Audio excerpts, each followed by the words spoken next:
తండ్రికిని కుమారునికిని పరిశుద్ధాత్మకును ఆదియందు ఇప్పుడు ఎల్లప్పుడు యుగ యుగములందుండునట్టు మహిమ ఘనత ప్రభావం కలుగును గాక. ఆమేన్.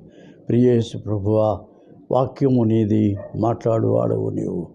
పరిశుద్ధాత్మతో మీ యొక్క సన్నిధి మాతో ఉంచి నీ స్వరము, మీ యొక్క ఆలోచన, మీ పలుకు నీ ప్రజలు వినున్నట్లుగా నీ వాక్యమును ధ్యానమును దీవించుము. అయోగ్యులను అపాత్రులను వాడుకొని మహిమ పొందుము.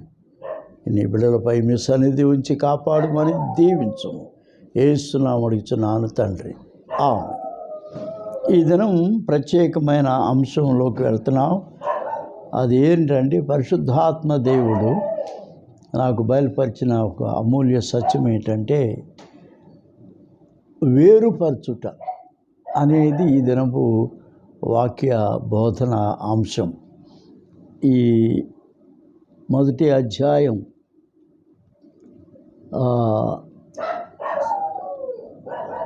4వ వచనం యొక్క చివరి భాగం,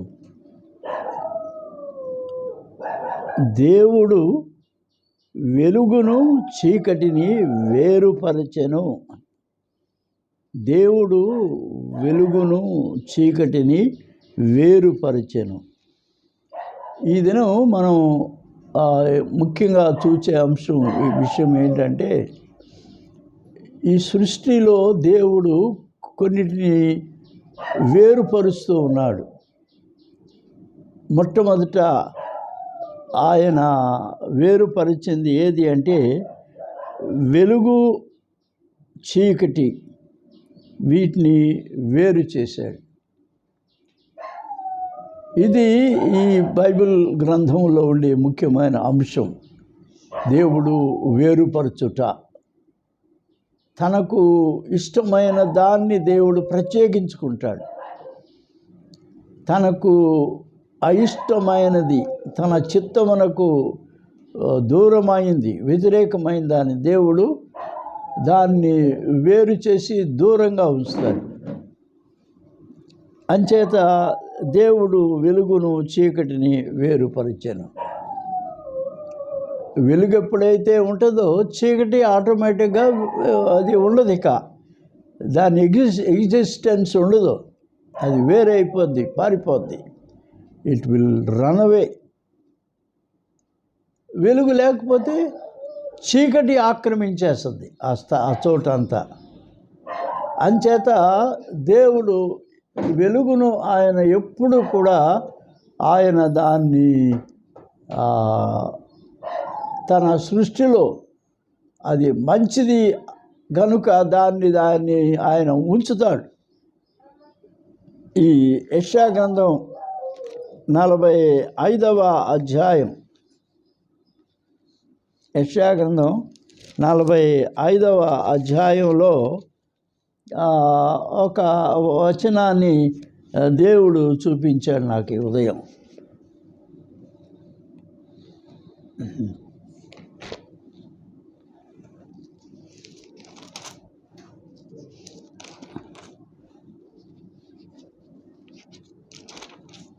యెషయా గ్రంథం 45వ అధ్యాయం 7వ వచనం, నేను వెలుగును సృజించువాడను, అంధకారమును కలుగుజేయువాడను, సమాధానకర్తను కీడును కలుగుజేయువాడను నేనే, యెహోవాను నేనే వీటన్నిటినీ కలుగు చేయువాడను. వెలుగును సృజించిన దేవుడు, ఆ వెలుగు ఈ ప్రపంచానికి అవసరం. కానైతే వెలుగు ఉండకపోతే, కలిగి ఉండకపోతే వెంటనే దాని దురాక్రమణ చేయగలిగినది ఏది అంటే చీకటి. ఇప్పుడు మనం 5వ వచనం, మొదటి అధ్యాయం 5వ వచనం, దేవుడు వెలుగునకు పగలనియు చీకటికి రాత్రి అనియు పేరు పెట్టెను, అస్తమయమును ఉదయమును కలుగగా ఒక దినమాయను. ఇది మనము గ్రహించాల్సిన ఒక ముఖ్యమైన విషయం ఏంటంటే, బైబిల్ గ్రంథంలో ఈ ఆది కాండంలోనే మనకు ఈ విషయం మనకు కనిపిస్తూ ఉంటుంది. అస్తమయం, ఉదయం అంటే ఈ హెబ్రీయుల యొక్క కాల గమనములో, కాలము యొక్క లెక్కింపులో ఒక దినం ఎక్కడ ప్రారంభిస్తుందంటే అది సాయంకాలం 6 గంటల నుంచి ప్రారంభమవుద్ది. ఆ సాయంకాలం 6 గంటల నుండి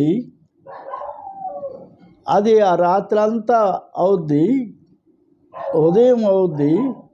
మళ్ళా సాయంకాలం 6 గంటలకి, ఈ 6 గంటల నుండి మళ్ళా సాయంకాలం 6 గంటల వరకు రెండవ రోజు. అది 24 గంటలు, 24 అవర్స్. అది ఒక దినం. కాబట్టి ఒక అస్తమయం, ఒక ఉదయం, ఒక అస్తమయం అయితేనే అది ఒక పూర్తి అయిన దినం. అది అస్తమయమును ఉదయమును కలుగగా ఒక దినమాయను. మరియు దేవుడు జలముల మధ్య ఒక విశాలము కలిగి ఆ జలములను ఈ జలములను వేరుపరుచునుగాక అని పలికెను. ఈ దేవుడు జలముల మధ్య ఒక విశాలం అంటే సృష్టి యావత్తు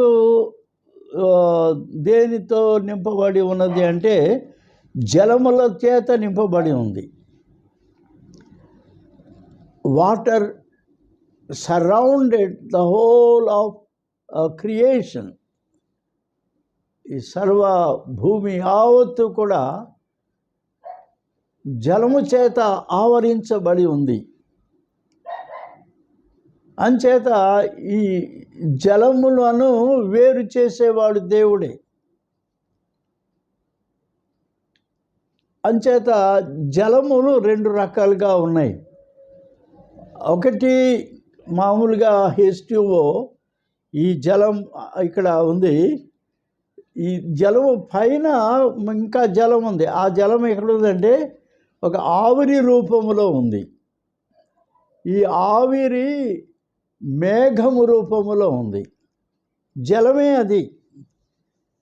ఇప్పుడు జలము యొక్క కెమికల్ ఈ ఏంటి అంటే H2O, 2 hydrogen molecules, 1 oxygen molecule. ఇవి రెండు కలిస్తేనే జలము ఏర్పడుద్ది. కాబట్టి లిక్విడ్ రూపంలో జలం ఉంది. ఆవిరి రూపం, గ్యాస్ రూపంలో ఆవిరిలో అక్కడ జలం ఉంది. అది H2Oనే.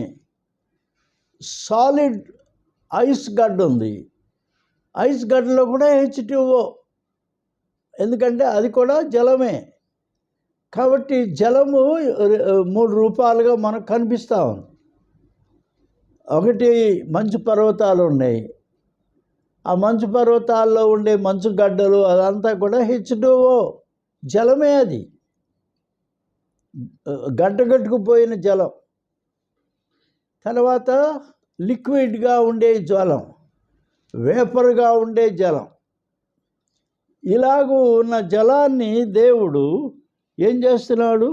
వేరు చేస్తున్నాడు. జలముల మధ్య ఒక విశాలము కలిగి ఆ జలములను ఈ జలములను వేరుపరచునుగాక అని పలికెను. ఆ జలములు అంటే ఏంటయి? పైన ఉన్నటువంటి మరి ఆవిరి రూపంలో ఉన్న జలం, మేఘముల రూపంలో ఉన్న జలం, దాన్ని వేరుపరిచాడు. ఈ ఆవిరి రూపములో, మేఘముల రూపంలో ఉన్న జలమును, అది పైనుండి జలం. అది రెండవది క్రింద. ఈ జలము అంటే ఇది ఈ క్రింద ఉండేటువంటి సముద్రాలు, నదులు, కాలువలు, చెరువులు, గుంటలు, అవన్నీ కూడా ఈ భూమి మీద ఉండేటువంటి జలం వేరుపరిచాడు. దేవుడు ఆ విశాలము చేసి విశాలము క్రింది జలములను విశాలము మీది జలములను వేరుపరచగా ఆ ప్రకారం అయింది. కాబట్టి దేవుడు ఈ మీది జలములు అంటే ఏంటయ్యి, ఈ ఆవిరి మేఘములు వాటిల్లో ఉండే జలం దాన్ని ఆయన వేరుపరిచాడు. ఈ క్రింది జలములు సముద్రాలు, నదులు, చెరువులు, గుంటలు వాటిలో ఉండే జలం వీటిని వేరుపరిచినప్పుడు ఒక విశాలము ఏర్పడింది. దాన్ని ఫర్మమెంట్ అని చెప్పని బైబిల్లో ఉంది. ఆ వేరుపరచబడినటువంటిది దానికి ఇప్పుడు ఆయన ఆకాశం అని పేరు పెడుతున్నాడు. మొట్టమొదటి మనం మొదటి అధ్యాయం మొదటి వచనంలో భూమి ఆకాశములను దేవుడు భూమి ఆకాశమును సృజించెను అని ఉంది. ఆ ఆకాశం ఏంటి? ఇప్పుడు ఈ ఆకాశం ఏంటి కదా? ఈ పైన మొట్టమొదటి ఆకాశం అనేది ఇది మనం ఇప్పుడు చూస్తున్నటువంటి ఈ స్పేస్ కాదు. దానిపైన ఉన్నటువంటి క్యానోపీ ఒక గుడారములాగా ఉన్నది ఆకాశం. ఇది కాదు. ఇక్కడ మొదటి వచనములో ఉన్న ఆకాశం ఏది అంటే పరలోకం. పరభూలోకములను ఆయన సృజించినాడు. మొట్టమొదట సృజించింది పరలోకం, దేవలోకం, దేవదూతల లోకం. అది పరలోకం. దానికి ఇక్కడ మనము చూసే తర్వాత ఈ జలములను వేరుపరిచినప్పుడు ఏర్పడిన ఆ విశాల స్వరం, దాన్నే ఇప్పుడు మనం ఏంటంటే స్పేస్ అని పిలుస్తున్నాం.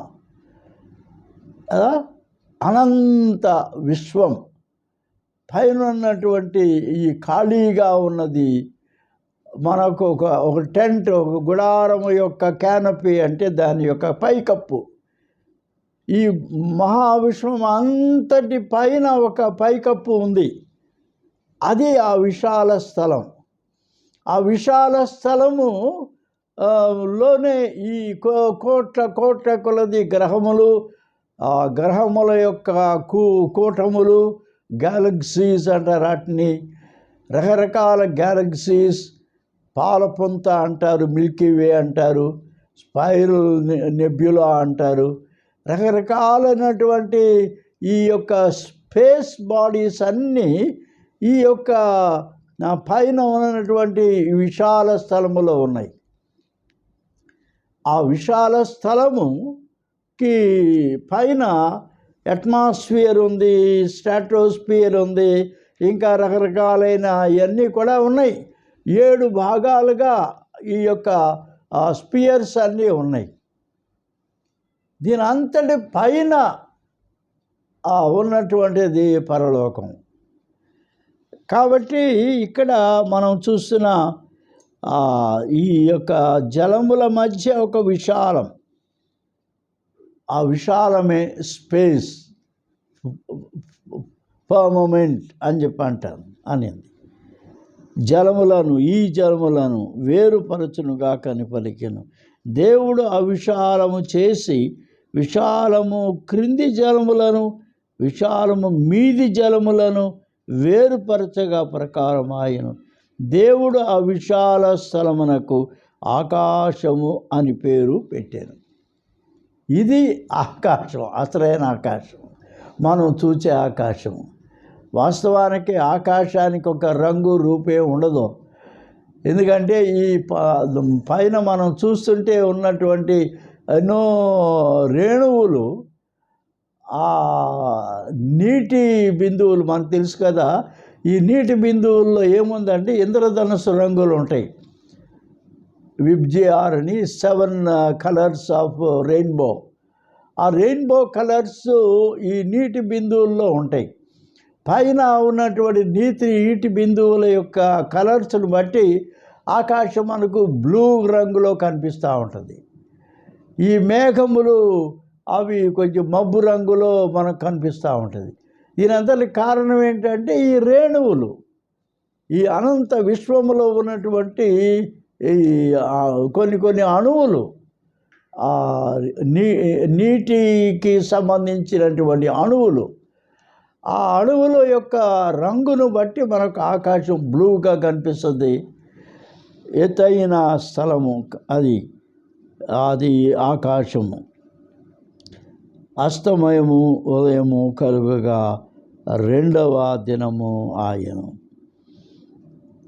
ఇది మన యొక్క జీవితంలో గమనించేది ఏది అంటే, వేరుపరచుట అనేటటువంటి పని దేవుడు ఆయన జరిగిస్తాడు. ఆకాశంలో ఇక్కడ జలములను వేరుపరిచాడు. అంతకుముందు వెలుగును చీకటిని వేరుపరిచాడు. ఇక్కడ జలములను వేరుపరిచాడు. ఇప్పుడు మనం ఇంకొకటి చూస్తున్నాం. అది 9వ వచనం. దేవుడు ఆకాశము క్రింద ఉన్న జలములు ఒక చోటనే కూర్చబడి ఆరిన నేల కనబడును గాక అని పలుకగా ఆ ప్రకారమాయను. జలములన్నీ ఒక చోట దేవుడు కూర్చాడు. మనకు సాధ్యమా అది? మనుషులకు ఈ భూమిలో ఎవరికైనా సాధ్యమా ఈ జలములన్నింటినీ ఒక దగ్గరగా పోగేసుకురావడం? కుదరదు. దేవుడు చేయగలడు అది. ఆ జలములను ఆయన ఒక దగ్గరకు తీసుకుని రాగలడు. వాటికేమో సముద్రము అని పేరు పెట్టాడు. ఆ జలములలో నుండి వెలువరించిన దానిని ఆయన భూమి అని పేరు పెట్టినాడు. ఆరిన నేల, ఆకాశము క్రింద ఉన్న జలములు ఒక చోటనే కూర్చబడి, జలములను కూర్చగలిగిన వాడు ఆయనే. జలములను వేరు చేయగలిగిన వాడు ఆయనే. మోషే నాయకత్వంలో ఇశ్రాయేలు ప్రజల ఎదుట దేవుడు చేసిన ఒక అద్భుతం మన అందరికి బాగా తెలుసును. వెనక ఫరో ఐగుప్తు సైన్యం తరుముకు వస్తుంటే భయాందోళనలో భీతిలో ఉన్న ఇశ్రాయేలు ప్రజలు, దేవుని ప్రజలు, వారిని కాపాడడానికి దేవుడు జలములను వేరు చేశాడు. As divided the waters, made a way for them. ఒక త్రోవ దేవుడు ఏర్పాటు చేశాడు. విశాలమైన త్రోవ, సుమారు ఒక 3 కిలోమీటర్లు వెడల్పు ఉండేటటువంటి త్రోవ దేవుడు ఏర్పాటు చేశాడు. కాబట్టి జలములను ఎంత వేరు చేశాడు, ఎంత దూరంగా ఆ జలములను ఆయన వేరు చేసి పెట్టేశాడు. 3 కిలోమీటర్ల దూరంలో ఉండే ఆ త్రోవ గుండా గుంపులుగా ఇశ్రాయేలు ప్రజలు వడి వేగంగా, ఒక రాత్రి ప్రయాణమే, ఇన్ ఓన్లీ 1 నైట్, ఒక రాత్రి ప్రయాణంలో ఇంతమంది ప్రయాణమై మరి అవతల సురక్షితమైన స్థానానికి వెళ్ళగలిగారు. మళ్ళీ ఆ జలములను ఆయన వాళ్ళందరూ దాటగానే, మోషే కర్రెత్తగానే ఈ జలములన్నీ కూడా ఒకసారి కలిసిపోయినాయి. మరి ఈ ఐగుప్తు ప్రజలందరూ కూడా ఆ సముద్రములో పడి చచ్చిపోయినారు. వేరుపరిచేవాడు ఆయనే, మళ్ళీ ఒక చోట కూర్చేవాడు ఆయనే. మన జీవితంలో కూడా దేవుడు గొప్ప కార్యాలు చేస్తాడు. మన జీవితమును దేవుడు ఒక ప్రత్యేకమైన స్థితిలో ఉంచుతాడు. ఎవరు మనకు దూరంగా ఉండాలో, ఎవరు మనకు దగ్గరగా ఉండాలో, ఎవరు మన జీవితానికి ఉపకరించేవారు ఉంటారో, ఎవరు మనకు హానికరులుగా ఉంటారో దేవుడు వారిని వేరుపరుస్తాడు. గోధుమలు గురుగులను వేరుపరిచినట్టుగా మన జీవితంలో కూడా దేవుడు ఈ వేరుపరచు ప్రక్రియ ఆయన నిరంతరము జరిగిస్తూనే ఉంటాడు. వేరుపరిచాడు దేవుడు. ఆకాశము క్రింద జలములు ఒక చోటనే కూర్చబడి ఆరిన నేల కనబడును గాకని పలుకగా ప్రకారం ఆయను. దేవుడు ఆరిన నేలకు భూమి అని పేరు పెట్టాను. మరి పైన భూమి ఏంటి? ఇప్పుడు ఇక్కడున్న భూమి ఏంటి కదండి? ఈ పైన మొట్టమొదట ఆయన సృజించిన భూమి ఏమైపోయింది? రెండవ వచనం దగ్గర మనం చూస్తున్నాం. ఏమైపోయిందంటే అది నిరాకారముగాను శూన్యముగాను అయిపోయింది. కారణం లూసిఫర్ అనేటటువంటి ఈ తిరుగుబాటు చేసిన ఈ ప్రధాన దూత దేవునికి విరోధంగా ఈ భూమి యావత్తు పాడు చేసినాడు. దాన్ని రూపురేఖలు లేకుండా చేశాడు. భూమి నిరాకారంగా శూన్యంగా అయిపోయింది.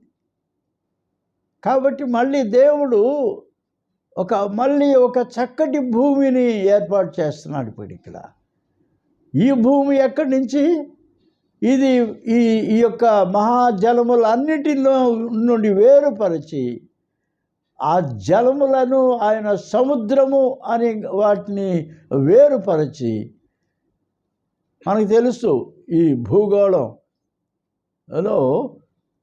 చుట్టూ 3 భాగముల నీళ్లు, ఒక్క భాగమే భూమి. ఈ భూమి దేవునికి చాలా ఇష్టమైంది.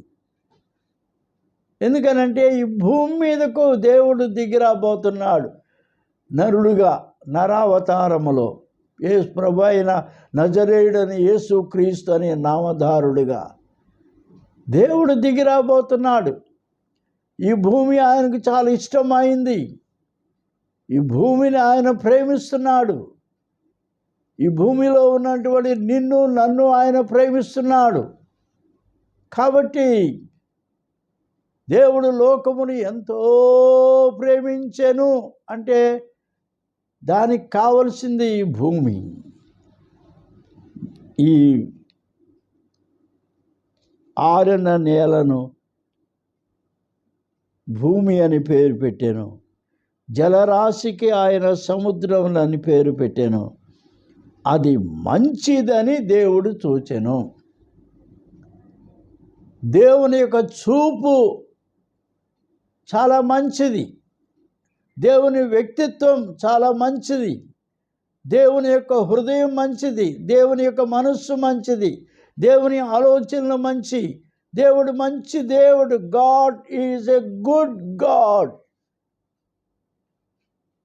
The Lord is good. The Lord is good. The Lord is good. The Lord is good to me. Yesu నల్లవన్, యేసు నల్లవన్, యేసు నల్లవన్ ఎనక్. యేసు अच्छा है, యేసు अच्छा है, యేసు अच्छा है मुझको. యేసు మంచివాడు. దేవుడు మంచివాడు. ఆయన మనస్సు మంచిది.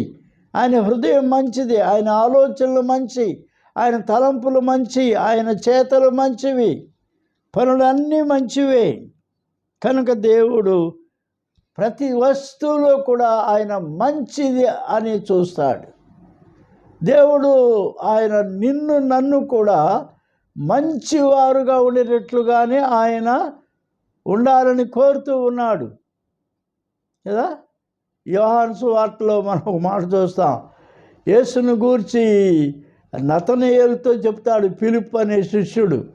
చెప్పినప్పుడు నతనయేలు అంటాడు, నజరేతా, అంత వికెట్ ప్లేస్ అది, నటోరియస్ ప్లేస్. నజరేతులో నుంచి మంచిదేదైనా రాగలదా అని అడుగుతాడు. ఫిలిప్ అంటాడు, వచ్చి చూడు అన్నాడు. మంచి యేసులో ఉన్న మంచితనాన్ని ఈ లోకమంతా కూడా గ్రహించాలి, గుర్తించాలి. యేసు మంచి దేవుడు. ఆయన నిన్ను కూడా మంచి స్థితిలో ఉండాలని కోరుతున్నాడు. నీవు శ్రేష్టమైన వాడు ఉండాలని కోరుతున్నాడు. మంచివాడుగా నీవు ఉండాలి. నీ జీవితంలో పౌలు అంటాడు, నా శరీరంలో మంచిదేదైనా ఉంటుందా? మంచిదేదీ లేదు, ఏ మంచి నాలో లేదంటాడు. నిజమే, పాపం మనలో ఉన్నది ఆ సమస్తము కూడా పాడు చేసి పారేశాడు. సమస్తము కూడా అతడు మలినం చేశాడు, మాలిన్యములతో నింపేశాడు, పాప భూయిష్టమైపోయింది. ఇటువంటి మంచి స్థితిలో మన జీవితాల్ని మంచివారుగా చేయాలని యేసు ఈ లోకానికి వచ్చాడు. యేసు మాటలు వింటే, యేసు యొక్క రక్తంలో కడగబడితే, యేసు కొరకు పాపమును విడిచిపెట్టి నీతి జీవితం కొరకు ప్రభువుకు అప్పగించుకుంటే మన జీవితాలని ఆయన మంచి స్థితిలో చేస్తాడు. కాబట్టి చివరిగా అది మంచిది. దేవుడు ఆరణ్యాలకు భూమి అని పేరు పెట్టాను, జలరాశికి ఆయన సముద్రాలను పేరు పెట్టాను. అది మంచిదని దేవుడు చూచెను. దేవుడు మంచిదని చూశాడు. దేవుడు గడ్డిని, విత్తనములిచ్చు చెట్లను, భూమి మీద తమ జాతి ప్రకారం తమలో విత్తనములు గల ఫలమిచ్చు ఫలవృక్షములను భూమి మొలిపించుగాకని పలుకగా ఆ ప్రకారం ఆయన భూమి గడ్డిని, తమ జాతి ప్రకారం విత్తనములిచ్చు చెట్లను, తమ జాతి ప్రకారం తమలో విత్తనములు గల ఫలవృక్షములను మొలిపింపగా అది మంచిదని దేవుడు చూచెను. అస్తమయము ఉదయమును కలుగగా 3వ దినమాయను. ప్రభువునందు ప్రియులారా, మన ఈ భూమిని సాతాను అపవాది ఎట్లా పాడు చేసినాడు. అది ఒక రూపము లేకుండా చేసి పారేసినాడు, నిరాకారముగా శూన్యంగా చేశాడు.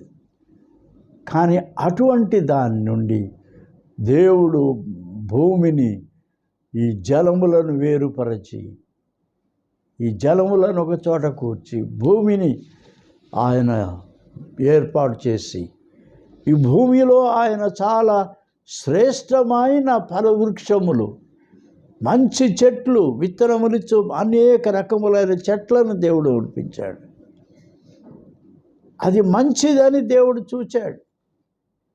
మనం చాలాసార్లు అనుకుంటాం, సరే ఫలవృక్షాలు, పూల చెట్లు పెంచి గడ్డి ఎందుకండి అంటాం మనం. గడ్డిని కూడా దేవుడు సృజించాలా అని. గడ్డి అవసరం, పశువులకు ఆహారం అది అవసరం. ఆ పచ్చగడ్డి తిని నల్లటి ఆవు తెల్లటి పాలు ఇస్తుంది, మంచిది కదా. దేవుడు మన జీవితంలో కూడా ఆయన మంచితనాన్ని మనలో ఉంచాలి. God wants to make us good people.